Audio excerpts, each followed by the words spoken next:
Ganyan Goldilocks, a modern West African story by Dr. Tamara Pizzoli, illustrated by Phil Howell. If you're reading along, when you hear the strum of the kora, it's time to turn the page. In the West African city of Accra, not so long ago, in a country that was once called Gold Coast but is now known as Ghana, there lived a young boy by the name of Kofi. It is a name given to many Ghanaian boys who are born on Friday. Much like other children around his age, Kofi delighted in games and fun. He could most often be found down on the beach with his friends, finding seashells just the right size for playing pombo, perfecting his handstands in the water, or lying belly up in the sand wondering about the things his mama said would take time to understand. When it was time to call her son in for lunch or dinner, Kofi's mother, Abena, rarely had a hard time spotting him. Having spent the better part of each day outside, the sun had soaked up the dark pigment in his hair, eventually leaving him with a healthy patch of nearly blonde coils. As Kofi grew, so did his hair. It grew and grew until it twisted and stretched like the dreadlocks of some of the fishermen who caught and sold seafood by Elmina Castle in Cape Coast.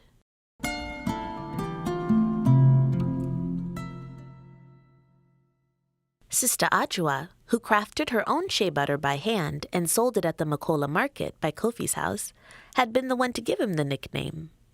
I think we might have a blonde one on our hands. Eh now, Abena? She laughed, tugging and elongating one curl and letting it spring back suddenly. She tussled Kofi's mop and attempted to run her fingers through it. I think a better fitting name for you, sweet Kofi, is Goldilocks. At least till you cut it all off. And it stuck. Before long, everyone in Kofi's part of town and many others outside of it knew the brown boy with the blonde hair as Goldilocks. Though it didn't bother him much to not be called by his birth name, Goldilocks did notice that his tresses made it difficult for him to get away with much of anything. But they certainly didn't stop him from trying.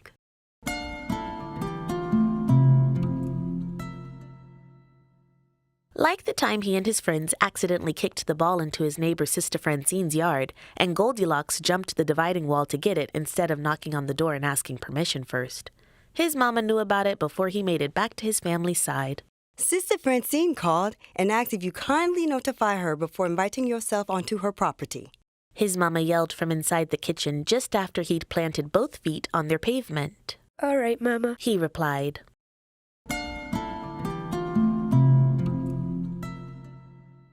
Or the time his mama sent him to do the shopping, and Bra Yao from the fruit stand told him he could help himself to 3 coconuts.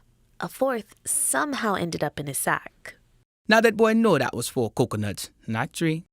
When he returned, his mama was waiting at the front door, and he hadn't even gotten all the way inside the gate before she started in. Seems to me an arithmetic lesson may be in order. Braya said you mistook 4 for 3. Stunned, the child mumbled and fumbled his words, searching for an explanation. No use in trying. His mama began. I'm your mama. This neighborhood is your family, a big family, and I'm always going to know. Now go take that coconut back to Braya and say what needs to be said. Go on now. "Yes, Mama. Sorry, Mama," Kofi replied.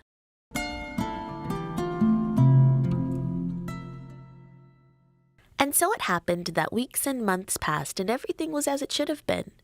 Until the day Mama Abena was making spinach stew and jollof rice, and she ran out of tomatoes.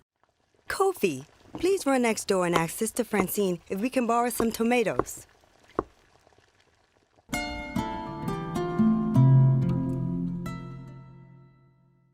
The boy did as he was asked, but when he knocked on Sister Francine's door, there was no answer. There was also no point in going home and telling his mother the neighbors weren't home. He knew she'd just send him to the next neighbor's house, so there he went.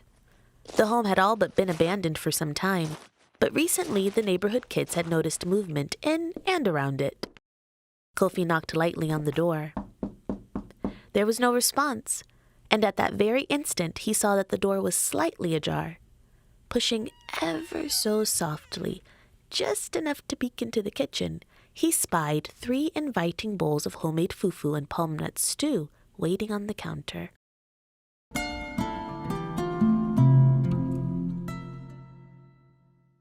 The aroma was so delicious and tempting, not to mention it would be ages before Mama Bena's stew would be ready. He still didn't even have the tomatoes. Just a taste. He told himself, rushing quickly inside and slamming the door behind him. First, Goldilocks tried the fufu in the biggest bowl, and he nearly burned off his index finger and thumb. Aye! He cried. Determined to have a taste of the dough and broth, Kofi tried the fufu in the medium-sized bowl next. It was cool to the touch. In fact, it was way too cold for his taste. Moving on, he tried the fufu in the little bowl. And it was perfect. It was better than perfect. It was downright delicious. So delicious that before he could stop himself, Goldilocks had swallowed every single clump of fufu whole and was slurping down the savory soup. Amin. He burped, which means, I'm full, in his native language of Twi.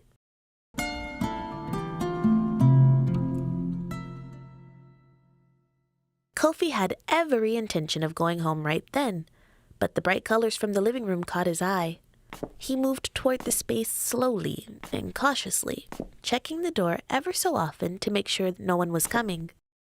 Instinctively, he walked over to a semicircle of 3 stools. Having eaten such a heavy lunch, the thought of relaxing for a minute or two didn't seem like a bad idea. First, Goldilocks had a seat on the big stool, but it was as hard as a rock. Next, Goldilocks tried the medium-sized stool that bore the carving of the Sankofa bird, but with 4 pillows stacked on top, it was nearly impossible for him to balance on the seat. Finally, Goldilocks tried the littlest stool, and it was just right. It was better than right. It was perfect. And so multifunctional. With his imagination, it could instantly transform into a bed, or a horse, or a boat, or a pirate ship, or a trampoline. Goldilocks jumped and jumped to his heart's contentment, and then flat! The stool split in half, and there lay Goldilocks, flat on his rear in the middle of the mess. Aye! He cried as he scanned the damage.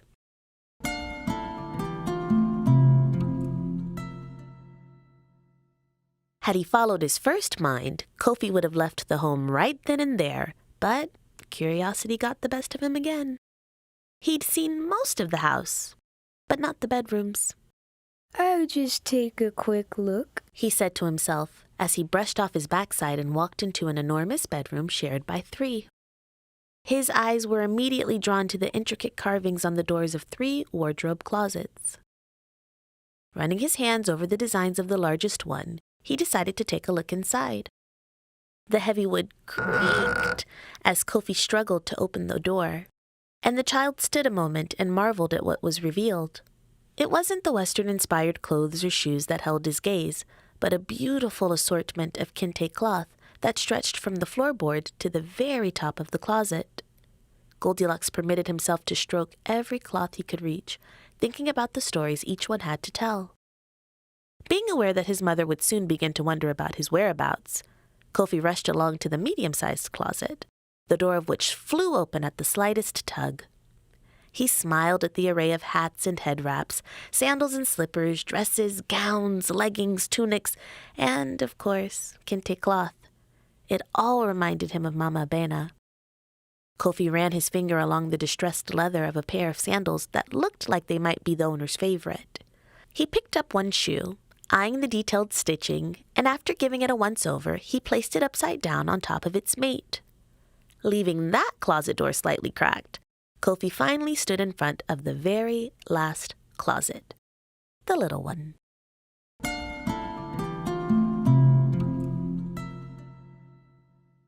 Ignoring the keep out sign plastered on the front, Goldilocks grabbed both doorknobs with his 2 hands and pulled. Once open, Kofi could see that this space served as storage for both attire and toys. He spent a minute or 2 fiddling around with what was inside. A zither, a wooden boat with fishermen, a drum, a xylophone made with 3 calabashes, a tambourine, tiny village people, and a flute. Not wanting to make too much noise or leave too much evidence, he tried to place the instruments and playthings exactly where he'd first found them. Just when he was about to close the closet door and leave, he noticed the clothes, all of which seemed so remarkably familiar. He was sure he had some of the exact same shirts and pants, even shoes. Maybe we even wear the same size. Goldilocks mumbled softly, and while thumbing through a small assortment of kente cloth, he made a spur-of-the-moment decision to try on a couple of things.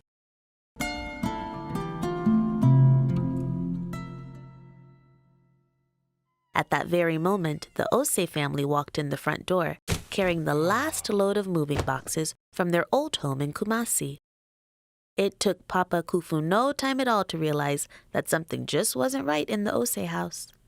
But before he had a chance to speak, Mama Nasima and their son Kweku gasped. Papa Kufu walked over to the counter, peered into his bowl of fufu, then announced in a booming voice, Someone's been dipping their fingers in my fufu. Mama Nasima examined her bowl. Someone's been in my fufu, too. She exclaimed. Wide-eyed, Kweku shrieked. Someone's been dipping their fingers in my fufu and it's all gone.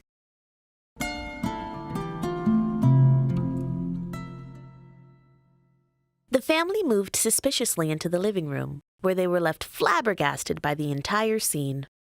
Papa Kufu sat on his giant stool and knowingly nodded. Someone's been sitting on my stool. Mama Nasima didn't even have to sit to know what had happened. The small bottom print on the top pillow told her everything she needed to know. Pointing and shaking her head in disbelief, she cried, Someone's been sitting on my stool. Kweku, understandably so, was the most shocked and shaken of all. Someone's been sitting on my stool and they broke it in 2.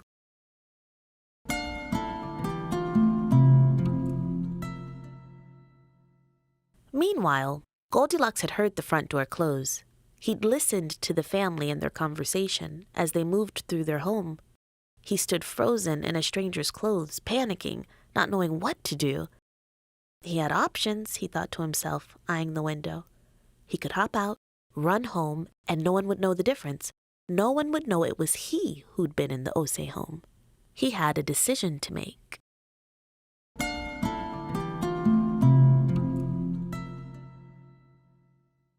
Anger and confusion led the Ose family to their bedroom, where Papa Kufu noted his closet door had been left slightly open. Let me guess. Mama Nasima began. Somebody's been looking through your closet. You know it. Papa Kufu replied. Mama Nasima walked over to her wardrobe closet and straightened the pair of sandals Kofi had left out of place. No surprise here. Someone's been looking through my closet. The parents turned to find their son staring at another figure they hadn't noticed was present in the room.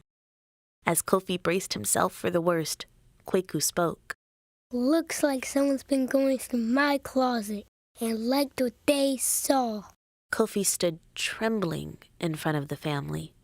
He'd made a decision. He'd chosen to listen to the subtle voice in his mind that was always there, the one that urged him to do the right thing, even when the consequences are unknown. Frightened and unsure of himself, he tried to explain. What happened was, Just then, there was a knock on the front door. Hold that thought. Papa Kufu told Goldilocks, eyeing him intently. I want to hear every word of what you have to say for yourself.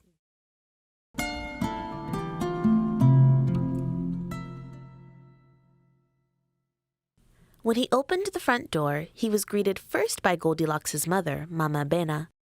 Behind her stood all the neighbors and even some friends from across town. I understand my son is here. Mama Bena began. Chimed in Sister Francine. I told it. The child went in and didn't never come back out, so I called his mama. Papa Kufu nodded. Well, We figured this was as good a time as any to welcome you and your family to our neighborhood. Akwaba! Welcome. And of course, I came to get my son.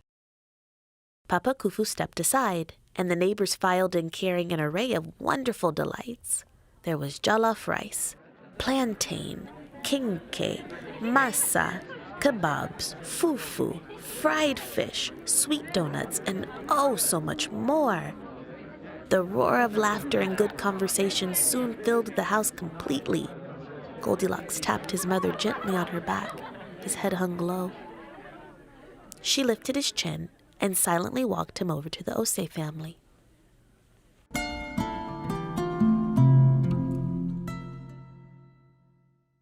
Goldilocks spoke slowly and deliberately.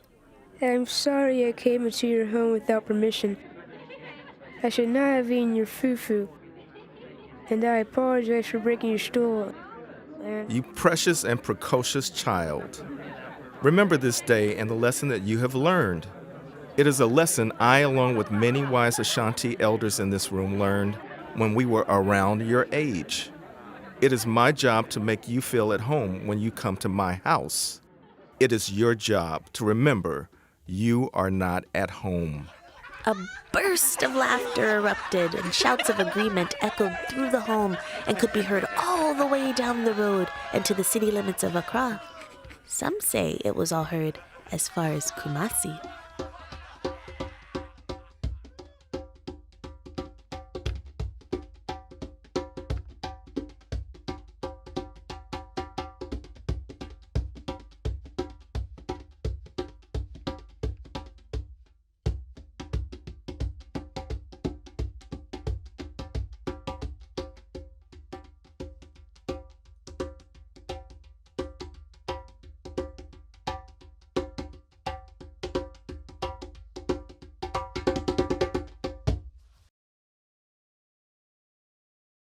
Copyright 2014 by Tamer Pizzoli.